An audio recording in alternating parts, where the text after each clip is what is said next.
things that are telling you something's wrong if nobody's looking at it. Yeah. If you're not looking, trouble's a cooking. Yeah. We got to have all our rhymes in this one. You'll know why in a minute. Yeah. You're listening to the Help Me with HIPAA podcast, where HIPAA and humor collide to make learning fun. Your delightful hosts are Donna Grindle and David Sims. Relax. HIPAA help is on the way. Hello, this is Rocio Baeza from the GDPR Stand-Up Podcast, and you are listening to Help Me with HIPAA. Welcome to episode 292 of the Help Me with HIPAA podcast. Today we'll be talking about 9 smart cyber habits for you rabbits. Running around trying to figure out what to do. So, all of the rhyming that's in here. This is it's put out by CISA. help a CISA out. HIPAA CISA out. I love it. All right, now we're gonna need that on a shirt. But anyways, it was a really cool thing for a campaign. We're going to tell you about it and share the smart cyber habits they have so you can get it included in some of your stuff. Mm-hmm. We are. Yeah. So got a lot to cover. We're going to dive in quickly, but as always, two announcements. Number 1, if you hadn't already, leave a review. Yes, please. Leave a review. Please leave a review. So head on over to Apple Podcast or wherever you listen. Leave a review for the podcast. We definitely appreciate those, and they do help a lot, honestly. Subscribe, share us out, encourage people. You know, we have some objectives for 2021, and we need that help to make those objectives happen. Yep. Help us push. A push. All right, and the HIPAA boot camp coming up quickly. Yeah, I don't know when this one comes out. It may be next week when this one comes out, but. Yep. So I think, I saw at least a couple more come through this past week. Yeah. So yeah. Our seating is almost full, but I think we do have another 1 or 2 seats left for the HIPAA Bootcamp Virtual Edition. It's going to be February 23 through 25. Mm-hmm. And then our next one won't be until sometime in August, and that's it. Only 2 a year, folks. Yep. So jump in while you can. That's right. Limited seating, limited times. Mm-hmm. And this one has been completely updated to include all kinds of additional discussions about the recognized security practices and some of the other changes and details on your practice, patient rights, all the things that we've been seeing in enforcement and the updates and the threat environment. So check us out, and if you're an alumni, let us know. We got a special deal. We'll hook you up so that you can get the updates in a virtual session. Yep. Now, somebody did ask me, if this is a virtual session, why is it limited seating? And what you need to know is we don't have but one crash cart. It is hard to get to everybody by the end of day one. But no, the real answer to that is we do a lot of interactive. Matter of fact, the entire thing's interactive, but we do a lot of one-on-ones on day 3 to help people out. So we can't clone everybody. Well, and a lot of these big ones, you just sit and listen. Yeah, we want you to talk to us. Yeah. Yeah. There's a lot of engagement. It's really good. Yeah. It's like the folks that go through the boot camp get to know each other during boot camp because of that. So it's kind of interesting. Yep, it's very interesting. Yeah. So we need to get them all, some little sign that says I survived the HIPAA boot camp. I think we should. Yeah. Yeah. Now they'll all be like, hook us up. Yeah. All right. So anyway, moving right so along. we'll get into the HIPAA Say What segment right after a word from our sponsors. Did you know that 83% of healthcare organizations report a strong negative impact to their bottom line after a data breach? So many doctors think that they're HIPAA compliant and have nothing to worry about. Many of those organizations thought the same thing before it happened to them. Call Carden today at 678-292-5001 so they can assess your practice and help ensure you are protected and prepared. Visit cardenhq.com to learn more. Cybercrime is a multi-billion-dollar industry and growing. How confident are you that your computer network can withstand a cyber attack? Can you afford to take the chance that what you have today will protect you? Call us and find out if the cybersecurity in your business is something you should be concerned about, or if you can rest easy knowing your business is protected. Visit us online at securityfirstit.com. That's securityfirstit.com and schedule a time to talk. All right, we're back to our HIPAA Say what? segment of the week. So this one's interesting. We discussed this a lot. Like when somebody leaves your organization or is terminated or passes away, whatever it might be, they need to be removed from your systems. And this story is a good reminder of that because guess what? Somebody's system administrator with admin credentials passed away. And of course, it's probably not the reason that most people leave an organization, but it still needs to be handled. Yes, because, and especially, with this past year, a lot of folks are dealing with unexpected death.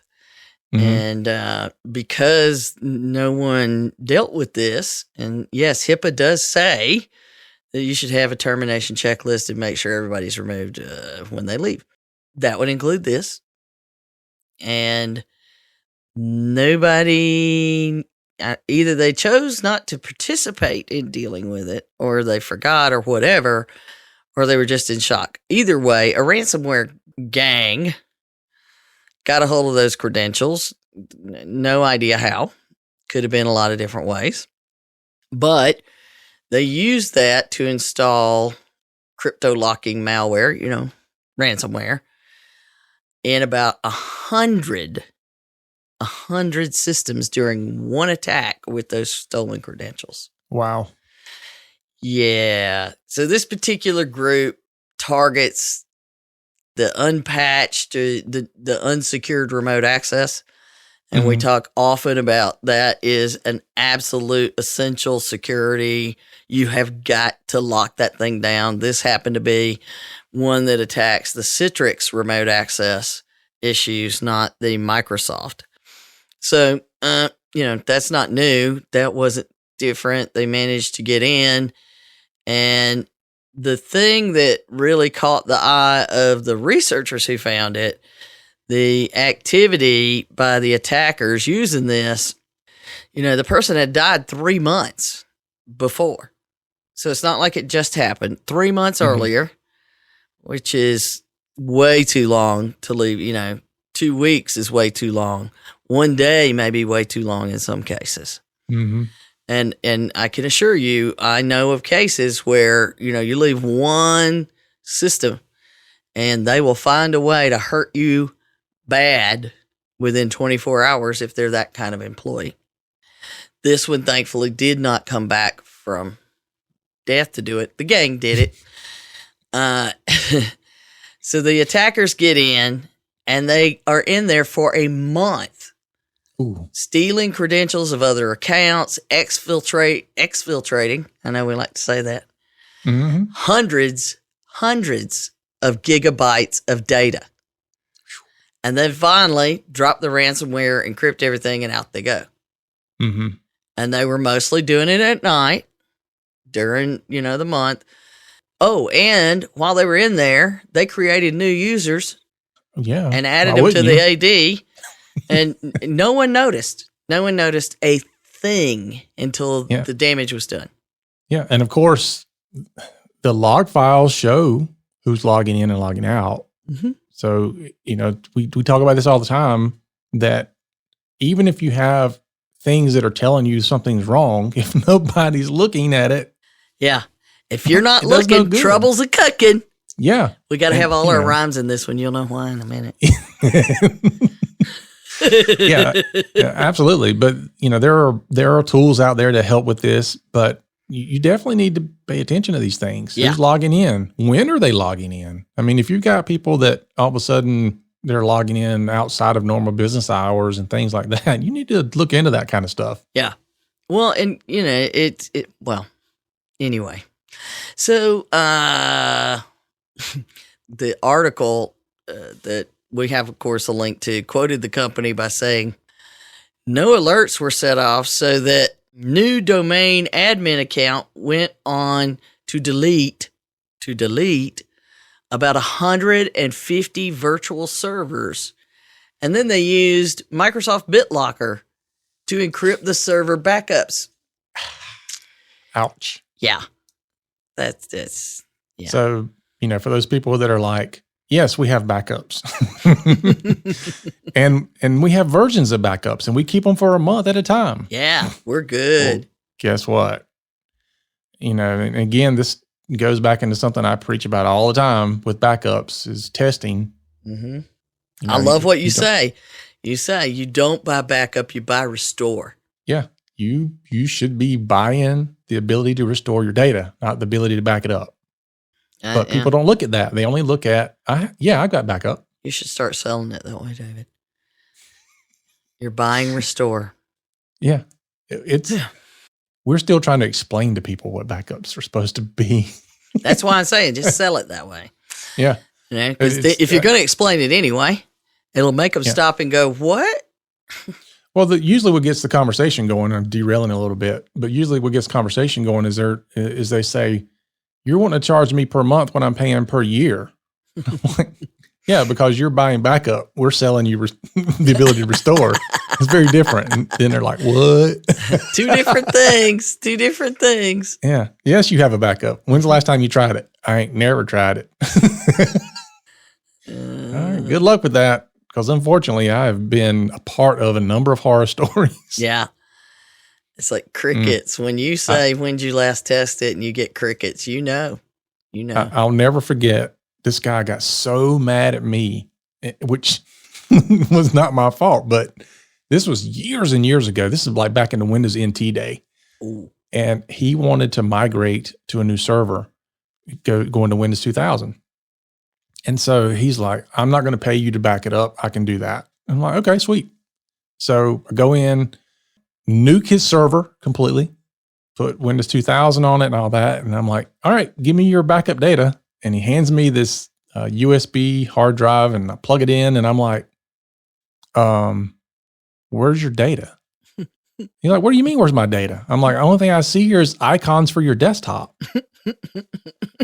And what he had done is highlighted everything on his desktop and clicked copy and paste and thought he grabbed all of his data. And unfortunately, he lost a number of years worth of data because he thought he had created a backup. Jeez. But anyway. We'll get into backups more in just a second because ironically, it's part of a 9 smart cyber habits list. Yep. So let's dive into what those things are. And I like the fact that they call them smart cyber habits because if you're not doing these things, I question your intelligence. Donna's wiping her eyes like, oh, gosh. Yeah. So, I mean, but first, let's say there has been some good news coming out about ransomware. That's good. But, the average payment is dropping to somewhere around $150,000. Still not a check I want to write. No. But a lot of gangs have been shut down and the tools they're using have been shut down by law enforcement. But we know that won't take long for them to relocate.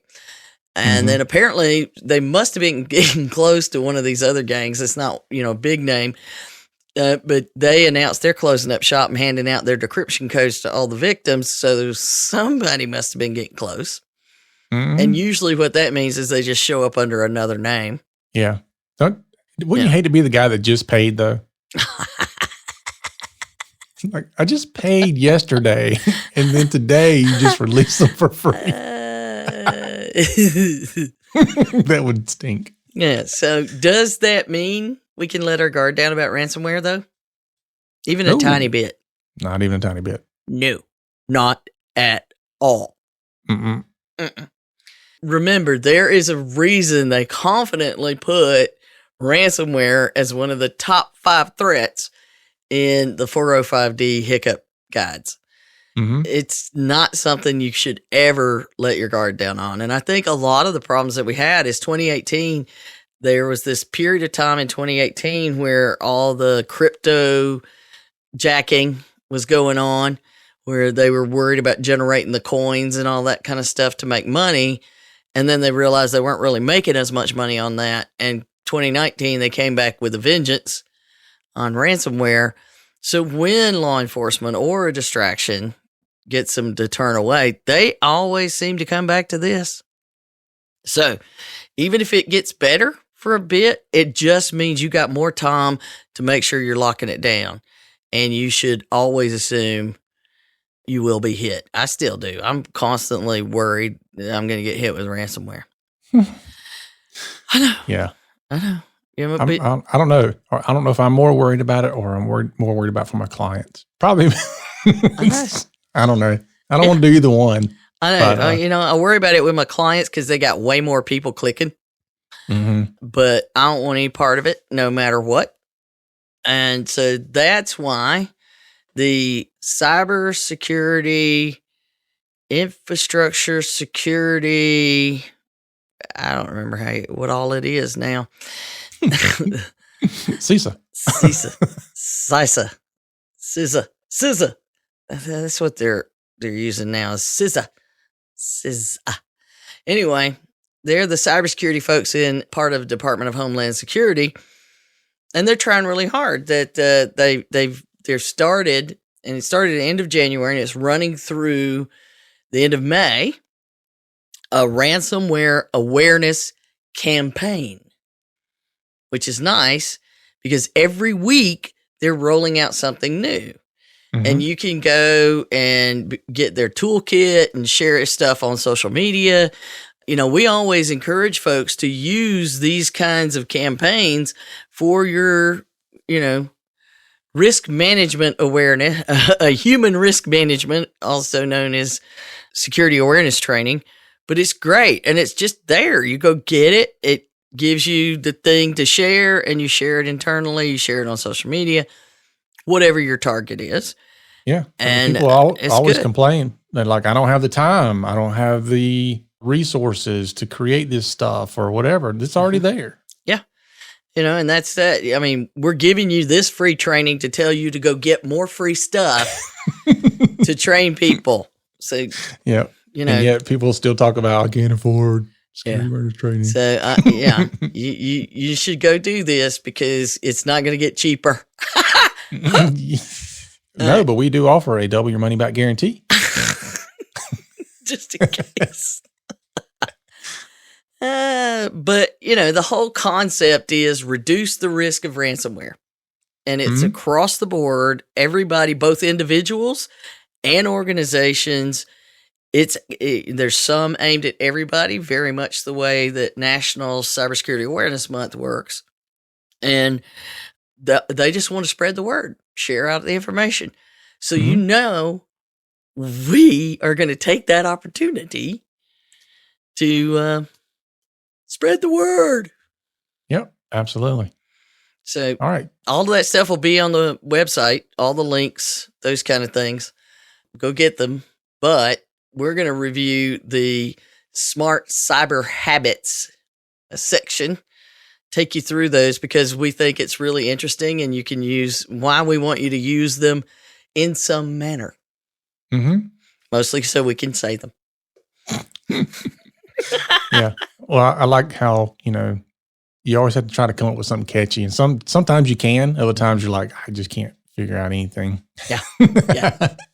So we'll start at the top. So number one, and I don't think these in order of importance, but number one, keep calm and patch on. So there you go. You see the whole keep calm memes, they still float around all the time, but keep calm, patch on. We talk about patching a lot. Absolutely essential. It's a preventative maintenance measure. And the other thing too is people think about patching. You're like, yes, we're patching Windows or we're patching this other third-party software, but we're also talking about patching hardware. IoT devices, all these other things that need patching that people often forget about. Yeah, just because you call it hardware doesn't mean there's not software on it. Mm-hmm. There's firmware and all kinds of things. So patching keeps the machines is the key word there. Yeah, and don't forget too, a lot of these practices have camera systems in them. Their security systems, whatever. But those have that, and if you don't keep those up to date, and they're on your network. Yeah, they have firmware. If you've got these smart speakers, oh gosh, please don't. But if you have those are anything nowadays. Even some of your light switches have firmware. Things that you plug your outlets into have firmware. If you connect the smart plugs, you must protect it. There you go. That is true. So be thinking about those things, and also, unfortunately, employees are bad about bringing in stuff too. So germs keep an eye out for the network. Yeah, keep an eye out for that. One big issue that we often see is they're bringing in their device, whatever device it is, and they're connecting it to the network. I mean, I've even seen people bring in their personal laptop and plug it into the network. You're like, oh gosh. So keep an eye out for stuff like that. Yep. All right, number 2, backing up is your best bet. That's right. And we're not talking about social distancing for your data. Back up. Back away. And please step away. They make a point of saying it is critical to set up offline encrypted backups and, David's favorite part, regularly test your backups. I actually had an IT director send a thing demanding to know why we say you need to test your backups. Seriously? That's what I said. And so, but I created a write-up that said politely things that I was thinking, that if you read between the lines, but it included, here you go. You don't pay for backup, you pay for restore. And I almost wanted to go back and say, show me a place that it says that's not a bad idea, that you shouldn't do it, but anyway. Well, it's the assumption principle, right? Yeah. You assume because you back it up that you can recover it. Yeah. That is not the case. We know about assume, don't we? There are many, many times backups will not recover for various reasons, which is one reason why people have multiple backups and versions and everything else, because they know there's a likelihood that the backup won't recover. Yeah. So number 3, suspect deceit. No, I guess that's a question mark there. Hold on. Suspect deceit? Hit delete. This is the first one that rhymes. I thought it was funny. But suspect deceit, hit delete. And this goes into your email. So, if you get an email, it looks suspicious. Oh my gosh, please don't open it. Just delete it. We just covered wine, our last episode or two episodes ago, when we talked about the phishing reports. Yeah. If they ever click. Yeah, get rid of it. And for this is so funny that it's not. But when you have something that's suspicious like that, don't send it to somebody else and say, what do you think about this? Because then they might click on it and infect the network anyway. I know, right? So, if you're in an environment where you can have somebody come over and look at it, then have them come look at it, or log into your machine and remotely look at it. Just don't let your IT people click on the link for you to test it, as has happened. But yeah, we get that oftentimes. A client will email it to us. Like, I think this is ransomware, and they email it to us. I'm like, stop emailing me your ransomware. But anyway, yes, be super careful and delete it. And, don't be scared. I don't know why we have to say this. Don't be scared to pick up the phone and call the person who sent it to you and say, is this from you? Is this legit? Yeah, because you could be fixing problems in many ways. Yeah, absolutely. All right. Number 4, always authenticate. Yeah. And they're talking about using multi-factor authentication, MFA, 2FA, whatever you want to call it, a strong password and another, the something something you have, that kind of stuff. And, using things like we always talk about, we both use LastPass. So we've got LastPass that creates a password that we don't even know what it is for all the sites that we log into, all the places we log in. And we have a strong password to log into LastPass with multi-factor authentication. And then we have the password it creates to go to sites and apps. And some of them, I don't know their password, and they have a second factor of authentication that we still do with them. So if it's a password that's 20 characters long and I don't even know what it is, yet I still need two-factor authentication or multi-factor authentication on it. So you can't, anything that has important information, you should have multi-factor authentication, period. Absolutely. Yeah. I'd say whatever you're doing, if it offers MFA, then just use it. Just get in the habit of using it. And, it's the example of the ATM. People are afraid of it, but you got to think of it as the ATM. I could know my password, but without my card, I couldn't get any money. I have to have two things. So there you go. All right. Number 5, prepare and practice your plan. PPP. So this is something we preach all the time. You have to have an instant response plan, and the instant response plan should be more than I'm going to call Donna. I love that because it happens so often. I'll say, what's your instant response plan? We're going to call you. Yeah. No, that's part of your instant response plan. That is not your instant response plan. Yeah, that's not it. Yeah. So make sure you create it, maintain it. So every time you go through that instant response plan and you do a tabletop exercise or whatever, you should be going back and reevaluating what worked, what didn't work. What did we find that we need to change in our plan? Yeah, it always, even if you have a test, and you should be doing that now based on what happened in 2020. Let's evaluate, always evaluate what we can do better, what worked, what didn't work. And if we make changes, we should reevaluate. Yeah. I always love when somebody says, we need to go from doing this to working from home. I'm like, great. What is your policy on that?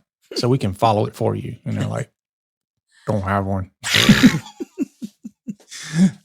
You probably should. Yeah. That's what we did. We were working with somebody to build their policies and procedures, and all of a sudden they were hiring people they needed to have work at home. So they asked us, and we're like, well, let's go to your policy that you haven't built yet, but we'll move it up in the line. Get it done. So that brings us to number 6. Yeah. Another rhyme. Your data will be fine if it's stored on offline. Ba-doom. Da-doom. Yeah. So this is, again, we're talking about backups here. So I don't know about you, but in my world, when something gets mentioned more than once, that means you need to pay special attention. Yeah, don't play around with it. Yeah, and what they're talking about here, storing offline, in this world of cloud everything, one, people misunderstand that cloud data oftentimes is not being backed up by itself. So you're using, Google or you're using Microsoft and you're putting stuff on there and you're like, oh yeah, my stuff's in the cloud. It's automatically being backed up by Google and Microsoft. I'm good to go. And I'm like, no, that is not how that works. It's not being backed up. Now, there are some abilities, like, for example, you deleted a file and you can go back and instantly recover that, but that's not what we're talking about. We're talking about things where files are corrupted or they get deleted months ago, or somebody maliciously goes in and permanently deletes things, or maybe you had a person that left and you removed them from the system. Then you figured out 3 weeks later that you shouldn't have removed them because they had data you needed. All those types of things. So you need to make sure that you have that data backed up. The other piece of it is that sometimes you may need to recover from backups, and the online copy of that or version of that is not a reasonable and appropriate thing to fall back on. Yeah. For example, we had a client one time who had their server and all their data backed up. And because of the limits that the data backup company put in place, the download limits, it would have taken 33 days for them to download their backups. Yes, you have a backup. And it's stored offline. Yes, you have all that. But anyway, if you've got all that stored offline, now all of a sudden you have the ability to recover a lot faster. And so that's, we can't talk about it now, but that's why we get into talking about the recovery time objective and recovery point objectives and all those things like that, because backups is not a simple thing to buy. No. You don't just go out and buy backup. If you're doing that, you're probably buying the wrong thing. You really need to look at the whole recovery piece as the conversation. People look at it and go, I've got unlimited backup. That you're asking the wrong questions. So anyway, we'll move on from there. You're asking the wrong questions. Yeah. Backups are important. All right. Number 7, secure your server message block, SMB. Now, this is a nerd statement. Mm-hmm. You need to just talk to your tech folks about this. That's true. But yes, it even says SMB. That they recommend all IT professionals disable their SMB protocols to prevent ransomware and other malware. Wow. Yeah. So there you go. It's the worm. It's the worm. It's and not the one from the 80s. I know. It's the fertile ground that allows the worms to move around. There you go. Yeah. That's your good fishing ground right there. Yeah. You get you worms. So call your IT people, say, whatever this SMB thing is, we need to turn it off. Yeah. I want you to do that. Yeah. All right. Number 8, paying ransom doesn't pay off. Yeah. And we talked about this with John. There are times where people have to pay. Mm-hmm. But that shouldn't be your first choice. No. And, everybody that talks about ransomware talks about, try not to pay them. Paying probably puts you on the hit list of good customers. It's certainly funding the cyber criminal element that's out there. And there's no guarantee that you'll get your data back or that anything will happen. You may pay and then they come back and say, I know we said $100,000, but. Well, $100,000 got you to the first set of your data. Yeah. Now we need another $50,000 to get to the second set of data because we know that's the average payment. Yeah, but we do know they are honest people. Criminals are because honest. They say so. It's in their business to be able to decrypt, So, but the objective is not. I think that a lot of times too, they know if people pay, it's because they have to, or they don't have a plan. Which means I know I can hit them again. Mm-hmm. Well, we've seen this a number of times where the ransomware can't even be encrypted. It's not possible to decrypt it. I said encrypted. Yeah, you did. It's not possible to decrypt it. It's written so poorly that it's not going to be decrypted. Yeah. And yet they're still telling you if you pay us, you can be decrypted. So that or their encryption routines that they write these things. And the encryption routines do mess up. It's software. Oh, yeah. That word I hate to hear anytime is it has a glitch. For some reason, the word glitch makes my skin crawl. I hate it. A glitch in the system. No. Yeah. Glitch in the matrix. And this brings us to number 9, which is ransomware rebuild and recovery recommendations. Boy, say that fast. Yeah, they didn't get the rhyme in there, that's for sure. Yeah, so that's when we're talking about identifying the systems and the accounts involved in the initial data breach, and then conduct an examination of existing detection and prevention systems, and then make sure that stuff can be cleaned and rebuilt, and issue out new passwords and all that stuff. So, what are you going to do if ransomware happens to rebuild and recover? Again, talking about what? An incident response plan. Yeah. And it should include not just, a lot of people, my incident response plan and my disaster recovery plan, and my business continuity plan are all the same. Call David and have him restore. Yeah. That's it. So this list of 9 is twice in the list of 9 smart cyber habits.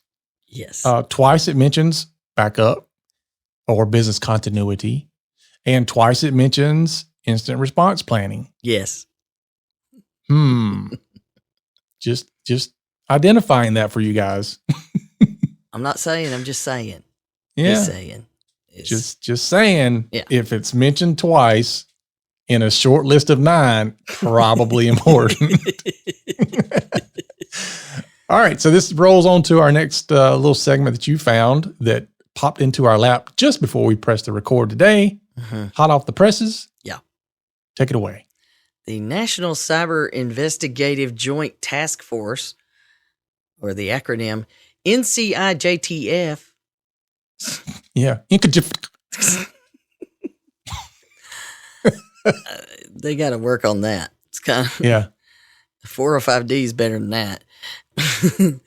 They released a joint sealed, not like closed sealed, but it has the seal of the entire group in the Investigative Joint Task Force fact sheet that provides information on prevention and mitigation techniques developed by interagency group of subject matter experts from more than 15 governmental agencies to increase the awareness of ransomware threats to police and fire departments, state, local, tribal, and territorial governments, and critical infrastructure entities.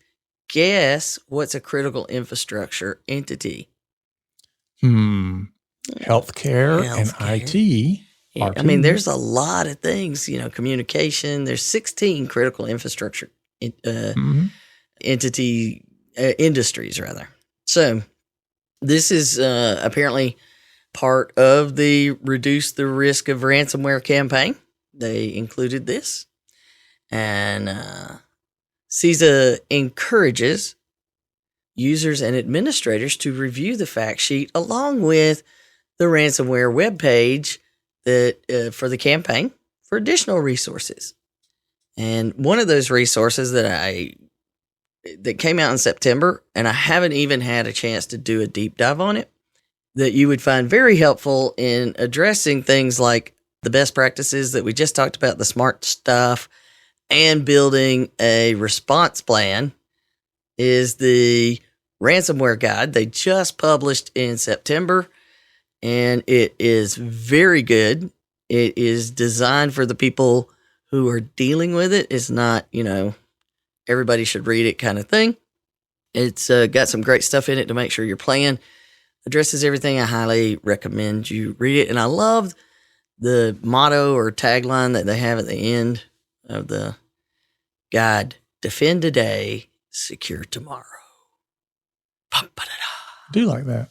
So, but the fact sheet that they sent out, it's got some good stuff in it. And, it has the 5 recommendations. Back up your data, system images, and configurations. Test your backup and keep the backups offline. They merged all that into one. Guess what else? Utilize multi-factor authentication. Update and patch your systems. Make sure your security solutions are up to date. Patch, I guess. I don't know. That's a little different than the 9 on the other one. And review and exercise your incident response plan. There's a theme here. Oh, yeah. I'm seeing some things that sound the same. Yeah. Yep. Well, what I like about it is they don't come out and say, here's the 400 things you need to do. I know. It's pretty straightforward.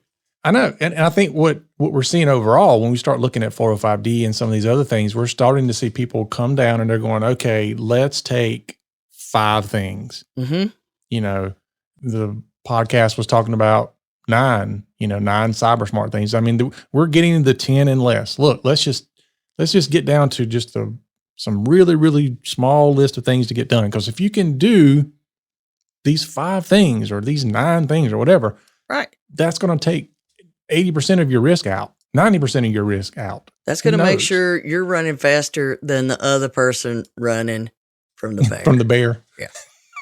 From the cyber bear. Yeah. I mean, honestly, it gets down to it. If you just do these 5 things, you're going to be so much better off. Mm-hmm. I mean, it's amazing. And it's refreshing because when you look at something like the cybersecurity framework or the CIS-20 and things like that, those are fantastic frameworks, but they are overwhelming to look at. Yeah. And so these things are, much better. When you walk in the door and you're like, here's the 5 things we need to get done. And they're like, oh, okay. Versus, but here's my and that's why we're 400 page. recommending HIPAA. Oh yeah, absolutely. So just a look at this joint task force thing. It's really interesting to see the investigative joint task force.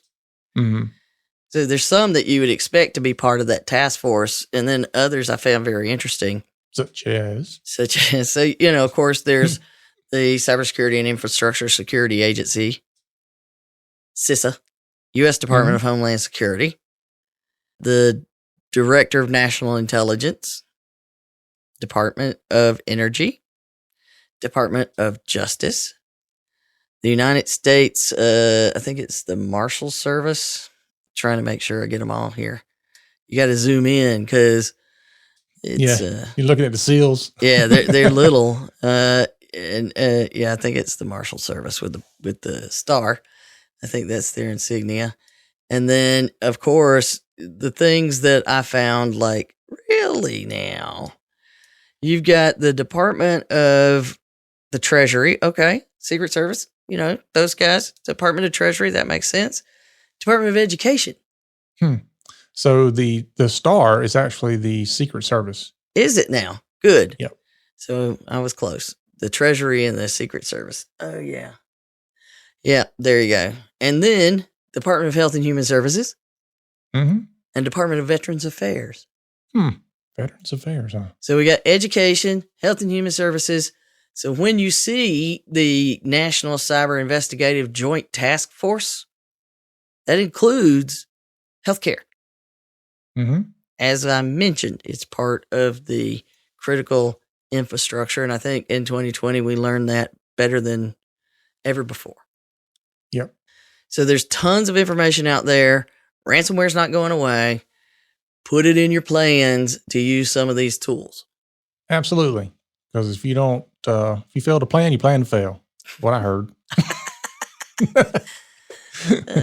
Don't call me until you've done these things. That's what we should do. Yes. All right, folks, that is our show for the week. Remember to join us next week as we have another exciting episode. Until then, remember that HIPAA is not about compliance. It's about patient care. You've been listening to the Help Me with HIPAA podcast, hosted by Donna Grindle and David Sims. The show created to help you with HIPAA. For more information or to ask us a question, visit our website at helpmewithhipaa.com. Neither Donna Grindle or David Sims are attorneys, and they do not offer binding legal advice concerning regulatory compliance. The information in this podcast should not be relied upon or construed as legal advice in any way. Consult your attorney for legal advice concerning compliance with HIPAA regulations.